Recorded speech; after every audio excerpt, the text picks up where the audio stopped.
April 28ஆம் தேதி மீனாட்சி திருக்கல்யாணம். அன்றைய தினம் மீனாட்சி திருக்கல்யாணத்தை மதுரையில் போய் நம்ம தரிசனம் செய்ய முடியலனாலும் வீட்டில் இருந்தபடியே எப்படி நம்ம வழிபடணும், எந்த மாதிரியான நெய்வேத்தியத்தை கட்டாயம் நம்ம வைக்கணும், அதை சமைச்சு கட்டாயமாக நீங்கள் வச்சுருக்கணும். அப்போ தான் மீனாட்சி தாயோட அருள் உங்களுக்கு கிடைக்கும். அதற்கு காரணம் என்ன?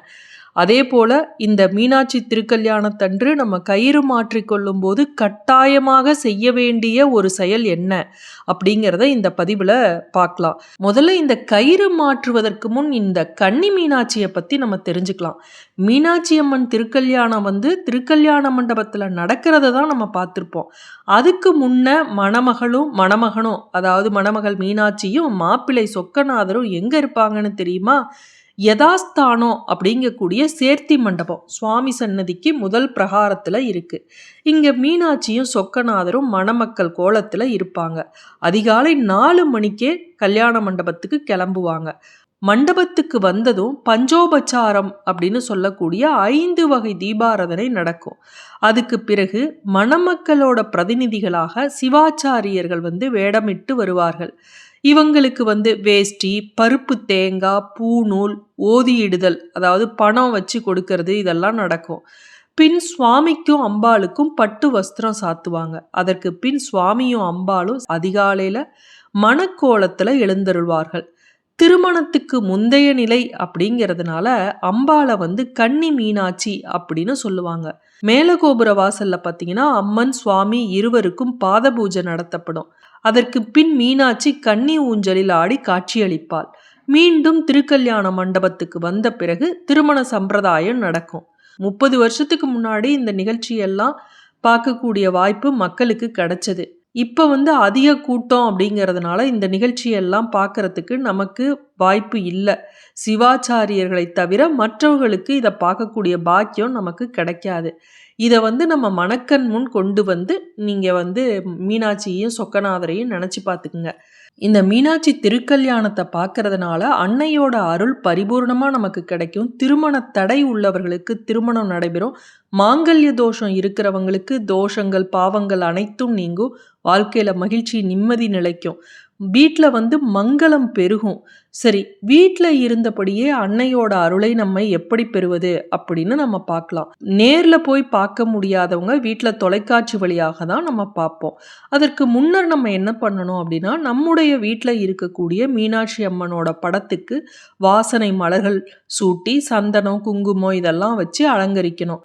நான் ஏற்கனவே சொன்னேன், இன்றைய தினம் அதிகாலையிலேயே நம்ம எழுந்து மீனாட்சியோட உருவத்தை கையில் நினச்சிக்கிட்டு ஓம் க்ளீம் மீனாட்சி தாயே போற்றி ஓம் அப்படின்னு நம்ம சொல்லணும்.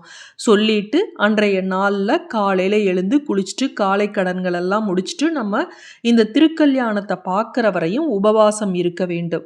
எந்த ஒரு விசேஷ நாள்லையும் நம்ம அதிகாலையிலேயே எழுந்து குளிச்சுட்டு அதற்கு பிறகுதான் அந்த விரத நாளை நம்ம துவங்குவோம். புனித நீராடுதல் அப்படிங்கிறது நம்மளுடைய வழக்கம். இப்போ நம்ம அதிகாலையில் எழுந்து அந்த குளிக்கக்கூடிய நீரில் என்ன பொருளை நம்ம சேர்க்கணும், எந்த பொருளை சேர்த்தா அன்னையோட அருள் பரிபூர்ணமாக கிடைக்கும் அப்படிங்கிறத நம்ம தெரிஞ்சுக்கலாம். இன்றைய தினம் நம்ம குளிக்கக்கூடிய நீரில் 3 பொருளை கட்டாயம் சேர்க்கணும். இதில் அட்லீஸ்ட் 2 பொருளாவது நீங்கள் சேர்த்து குளிங்க. அளவு முக்கியம் கிடையாது. இவ்வளவு போடணும் அவ்வளவு போடணுங்கிறதெல்லாம் கிடையாது. துளி போட்டிங்கன்னா கூட போதும். அதில் பொருள் கல்லுப்பு. இந்த கல்லுப்பு அப்படிங்கிறது மகாலட்சுமி கடாட்சத்தை கொடுக்கக்கூடியதுங்கிறது நமக்கு தெரியும். இதில் மகாலட்சுமி வாசம் செய்கிறாள். அது மட்டும் இல்லை, எதிர்மறை சக்திகளை அகற்றி வீட்டில் நல்ல நேர்மறை சக்தி பரவணும்னா இந்த கல்லுப்பை அடிக்கடி நம்ம குளிக்கக்கூடிய நீரில் சேர்த்து குளிக்கணும். அதுவும் இது மாதிரி விசேஷ நாளில் கண்டிப்பாக நம்ம போட்டு குளிக்கணும். அடுத்ததாக மதுரை மீனாட்சியை நினச்சி மங்களத்தை தரக்கூடிய மஞ்சளை நம்ம பயன்படுத்த வேண்டும். இந்த மஞ்சத்தூள் சிறிதளவு நீங்கள் குளிக்கக்கூடிய நீரில் போட்டு குளித்தாலும் சரி. அதுவும் கட்டாயம் பெண்கள் இன்றைய தினம் குளிக்கக்கூடிய நீரில் மஞ்சத்தூள் சேர்த்து குளிக்கணும். அடுத்ததாக பச்சைக்கற்பூரம். இந்த பச்சைக்கற்பூரம் அப்படிங்கிறது நல்ல தெய்வ கடாட்சத்தை தரக்கூடியது. ஒரு விரத நாளில், ஒரு மங்களகரமான நாளில் அன்றைய நாள் முழுவதும் தெய்வ கடாட்சம் வீட்லையும் நமக்கிட்டையும் நிறைஞ்சு இருக்கணும் அப்படின்னா நம்ம இந்த குளிக்கிற நீரில் இருந்தே ஆரம்பிக்கணும். அதனால் துளி பச்சைக்கற்பூரம் சேர்த்து இன்றைய நாளில் குளிங்க. சரி, இப்ப வீட்ல இருக்கக்கூடிய மீனாட்சி அம்மன் படத்துக்கு வாசனை மலர்கள்லாம் வைத்த பிறகு, நீங்க என்ன பண்ணணும், ஒரு தட்டுல வந்து வெத்தல பாக்கு, வாழைப்பழம், மஞ்சள் கயிறு, குங்குமம், பூவு இத வச்சு நீங்க சாமி கிட்ட வைங்க. அதற்கு பிறகு நீங்க யாருக்காவது சுமங்கலி பெண்களுக்கு இன்றைய தினம் தாலி சரடு, குங்குமம் இதெல்லாம் கொடுக்கணும்னா, அதையும் அந்த தட்டுலயே 3 பேத்துக்கோ, இல்ல ஒருவருக்கோ நீங்க வைக்கிறதுனா வச்சிருங்க. நெய்வேத்தியமாக கட்டாயம் இன்றைய தினம் நம்ம சுவாமிக்கு வைக்கணும். அம்பாளோட திருமண நாள் அல்லவா, அதற்கு இனிப்பு இல்லாம நம்ம கொண்டாடலாமா? பாயாசமோ சர்க்கரை பொங்கலோ வைங்க. இது வைக்க முடியல அப்படின்னா பால்ல நீங்க கொஞ்சம் பச்சை கற்பூரம், ஏலக்காய் தூள் போட்டு சர்க்கரை போட்டு வைங்க. இன்றைய தினம் நம்ம கட்டாயம் வைக்க வேண்டிய நெய்வேத்தியம் என்ன அப்படின்னு பார்த்தீங்கன்னா, இதை தெரிஞ்சுக்கணும் அப்படின்னா இந்த ஒரு நிகழ்வை முதல்ல நம்ம தெரிஞ்சுக்கணும். கைலாயத்துல இருந்து சிவன் வந்து மணமகனாக சுந்தரேஸ்வரராக சிவகணங்களோட வர்றாரு. அப்ப குண்டோதரனும் இதுல அடக்கம். அவனுக்கு கல்யாண சாப்பாடு வழங்கும் வழக்கம் இன்றளவும் திருமண விருந்துல முக்கியமானதாக இருக்கு. அதற்கு காரணம் இன்னொரு பதிவுல பார்க்கலாம். பழைய கல்யாண மண்டபத்துல குண்டோதரனுக்கு இங்கு சிலையே இருக்கு மதுரையில. இவருக்கு முதல்ல மதியம் வந்து தயிர் சாதமும் இளநீரும் முதல் நெய்வேத்தியமாக வச்சுட்டு அதற்கு பிறகுதான் மணமக்களுக்கே திருமண விருந்து வழங்குவாங்க. அதனால இன்றைய தினம் நம்ம நெய்வேத்தியமாக வைக்கிறதுல கண்டிப்பா இளநீரும் தயிர் சாதமும் வைக்கணும். இது மாதிரி வச்சுட்டு நீங்க தாலி சரடுல வந்து திருமாங்கல்யத்தை கோத்து தயாரா சுவாமி படத்துக்கு முன்னாடி வச்சிருங்க. கழுத்துல ஆல்ரெடி நீங்க ஒரு மஞ்சள் கயிறு, மஞ்சள் கிழங்கு வச்சு போட்டுக்குங்க. ஏற்கனவே நீங்க போட்டு இருந்ததை கழட்டி இதுல கோத்து நீங்க ரெடியா வச்சுக்குங்க.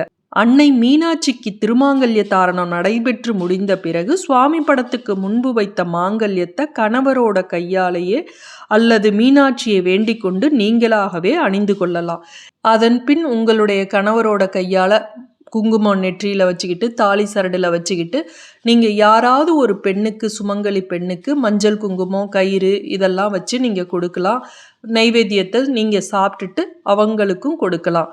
இது மாதிரி செய்யறதுனால உங்களுக்கு வந்து தீர்க்க சுமங்கலி பாக்கியம் கிடைக்கும். இந்த மதுரை சித்திரை திருவிழாவின் போது 2 நாள் விசேஷத்தை வந்து நம்ம பார்த்தோம் அப்படின்னா நமக்கு கோடி புண்ணிய பலனானது கிடைக்கும்.